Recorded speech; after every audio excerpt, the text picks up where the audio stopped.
Brought to you by My 11 Circle. Win first prize 1 crore. Download the app now. Hello and welcome. आप देख रहे हैं sports तक और मेरा नाम है धीरज। आईपीएल 2023 की पहली टीम बन गई है फाइनल में जाने वाली। कौन सी? चेन्नई सुपर किंग्स, या आप कह सकते हैं चैंपियन सुपर किंग्स, क्योंकि चेन्नई के लिए फाइनल जाना है या फाइनल जीतना आप सभी को पता है 4 टाइम की चैंपियन है। और इस साल जिस हिसाब से एमएस धोनी एक टांग पर, आप कह सकते हैं क्योंकि वो उनके घुटने में उनकी इंजरी भी चल रही है, और जिस हिसाब से उस टीम को लीड कर रहे हैं, टीम काबिल तारीफ भी नजर आ रही है। और जो आप कह सकते हैं क्वालिफायर का मुकाबला जो चेन्नई में खेला गया चेपॉक के स्टेडियम में, जहां पूरा ग्राउंड पीला समुंदर था, वहां पे खेला गया। वहां पे उन्होंने गुजरात को हराया। वो गुजरात जिसको चेस का ट्रिक आता है, जिसको चेस पता है कैसे किया जाता है, उस गुजरात को उन्होंने रोक दिया और अपनी सीट, जो कह सकते हैं अपना फाइनल का टिकट पक्का कर लिया। यह मुकाबला ही बड़ा ही रोमांचक हो रहा था, क्योंकि एक साइड से एमएस धोनी थे, एक साइड से आप कह सकते हैं हार्दिक पांड्या थे।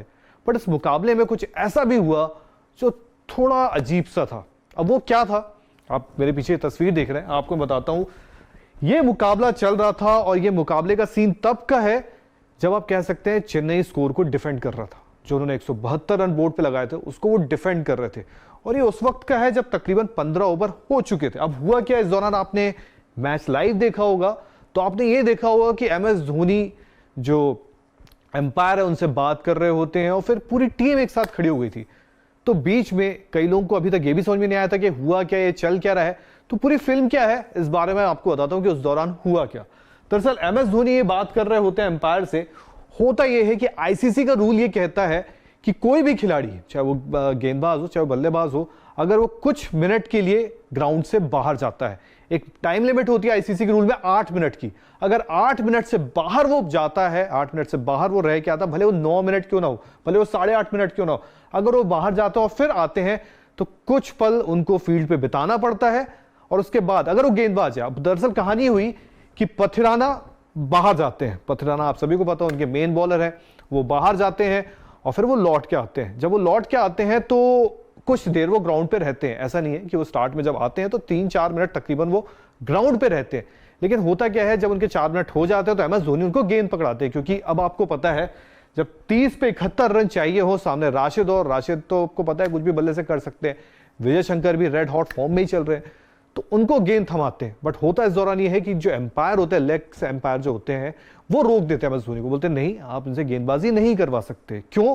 क्योंकि ये 8 मिनट से ज्यादा बाहर रह के आए हैं, ग्राउंड से बाहर रह के आए हैं, तो इन्हें कुछ देर बिताना पड़ेगा। तो शायद उस दौरान ये होता है कि तकरीबन 4 मिनट वो ग्राउंड पे बिता चुके होते हैं। तो एमएसडी बोलते हैं कि नहीं, अब इनको करवाते। तो उस दौरान होता यह है कि गेम रुक जाता है, और तकरीबन जब तक वो पूरा टाइम नहीं हो जाता, क्योंकि उस टाइम का ये होता है अगर 8 मिनट से ज्यादा है तो आपको थोड़ा देर रुकना पड़ेगा। जो पर्टिकुलर एम्पायर टाइम बताते हैं वो तकरीबन 8 मिनट का ही होता है। उससे अलावा अगर वो जाते हैं या 9 मिनट का होता है, जितने मिनट वो बाहर गए थे उतना। लेकिन उस दौरान एमएसडी गेम को रुकवा देते हैं, कहीं ना कहीं एम्पायर से बात करते हैं, और 5 मिनट का गेम हॉल्ट होता है। जब 5 मिनट का गेम हॉल्ट होता है तो उस दौरान शायद एम्पायर का उनसे जो डिस्कशन भी होता है कि अगर आप ये गेम रुकवाएंगे तो आपको स्लो ओवर रेट भी लग सकता है। और स्लो ओवर रेट में ये होगा कि जो आपके डेथ ओवर्स होंगे उसमें जो फील्डर बाहर होगा उसको अंदर भी आना पड़ सकता है। तो शायद एमएस इसके लिए भी तैयार हो जाते हैं। और ये सारी बात वैसे खेल भावना के हिसाब से अगर आप देखो तो एक मंकड़ होता है, जैसे हमने देखा है नॉन स्ट्राइकर एंड पर, उसको रूल्स में तो आ चुका है कि आप वो कर सकते हो, पर खेल भावना के अनुसार अगर आप देखो तो वो गलत ही माना जाता है। तो शायद अगर ये आईसीसी का रूल, अगर इंटरनेशनल मैच होता तो बड़ी बात है, पर खेल भावना अगर आप नजर में रखें तो एमएस ने जो ये गेम रुकवाया वो शायद खेल भावना के विपरीत था। क्यों मैं ये बोल रहा हूं? क्योंकि जब मैच खत्म होता है, पोस्ट मैच प्रेजेंटेशन में आते हैं विजय शंकर। विजय शंकर से भी यही सवाल होता है कि दरअसल उस दौरान हुआ क्या। तो उन्होंने कहा कि दरअसल वो शायद पथिराना बाहर थे, और जो उनका जो आपको रूल्स के अनुसार जो मैंने आपको टाइम बताया, उस दौरान अगर उतने मिनट से ज्यादा आप रहते हैं और फिर अंदर आते हैं तो गेंदबाजी डायरेक्ट नहीं कर सकते, आपको फील्ड पे कुछ देर गुजारना पड़ता है। तो एमएस ने उसके चक्कर में वहां पे गेम रुकवाया। जो गेम वहां पे स्लो हुआ, उन्होंने भी ये बात अपनी प्रेस कॉन्फ्रेंस में कहा कि गेम ये स्लो हुआ। तो चेन्नई, आप सभी को पता है, और एमएस धोनी को भी हमने हमेशा देखा है कि वो क्रिकेट के हम अच्छे एक एम्बेसडर रहे हैं और हमेशा क्रिकेट का ख्याल रखते हैं। पर ये जो थोड़ा सा हुआ वो थोड़ा सा अजीब था। बट इसको लेके प्रतिक्रिया अलग है, कोई इस धड़े में कोई इस धड़े में है, पर खेल भावना के अनुसार देखा जाए तो थोड़ा सा ही अजीब था। तो फिलहाल इस अपडेट में इतना ही। स्पोर्ट्स की बाकी खबरों के लिए भी सब्सक्राइब करें स्पोर्ट्स तक, और सारी खबरें यहीं मिलेगी। मैच से जुड़े आपके हर सवाल का हम देंगे जवाब। जानने के लिए हर update, live analysis, special interviews, download कीजिए स्पोर्ट्स तक ऐप।